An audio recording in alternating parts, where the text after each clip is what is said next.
One thing I have to go into is something that you call pleasure plateaus.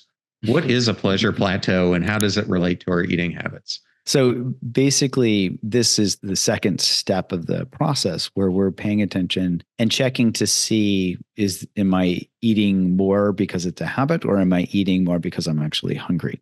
And so I think of it this way, when we're hungry and you can take any food, ideally it's not some highly processed sugary type of thing because they mix up the signals and make it harder to really pay attention. So let's say dinner. We've cooked some dinner. It's not fast food and we're starting to eat. And we can ask ourselves with whatever the food is, how does this taste better than, the same as, or worse than the last bite? And the reason I say that is that at the beginning of the meal, let's say green beans, for example, or broccoli or whatever, or potatoes, that first bite is going to be like, oh yeah, this is so good. And then the next bite's going to be like, yeah, this is good. And as we eat to satiety, our brain's going to say, well, it's not quite as like delectable as that first bite. Same food, right? But we go up the hill. That's why I call this the pleasure plateau. And then it starts to plateau out because our body is signaling to us you've had enough. Again, assuming that we've had time to process the calories, et cetera. We're not just scarfing it down. If we're scarfing it down, we're not paying attention anyway. So we actually coast to a stop in terms of how much we eat simply by paying attention and asking simple questions. Oh, does this taste better, worse than, or the same as the last bite? Basically, do I need another bite? Right.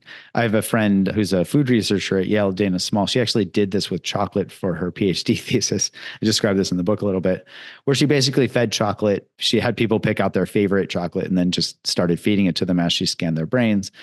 And long story short is that as people eat more chocolate, it goes from tasting delicious to terrible because they're overstuffing themselves. And that was part of the experiment to see what that was like and how people's brain activity changed.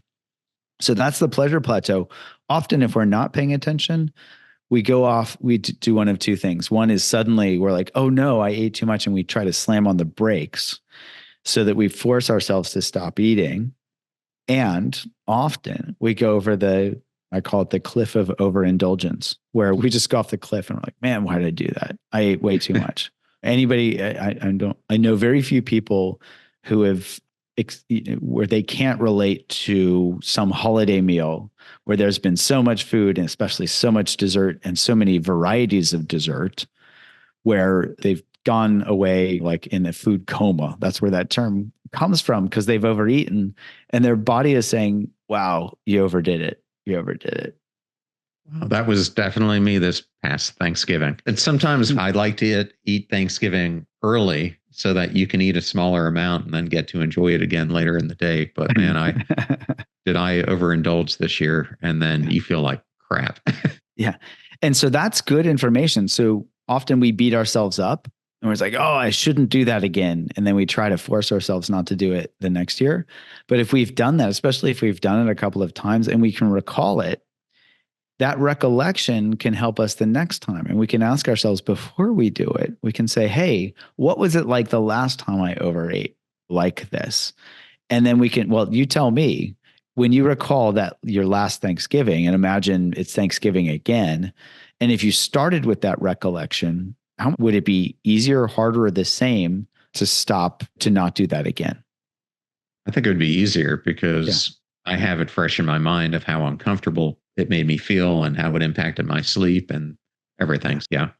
Yeah. So as long as we can recall it, that information is gold and we can rely on it and we can use that as a way to help us to change these habits. Again, no willpower needed, just recollection, just a memory.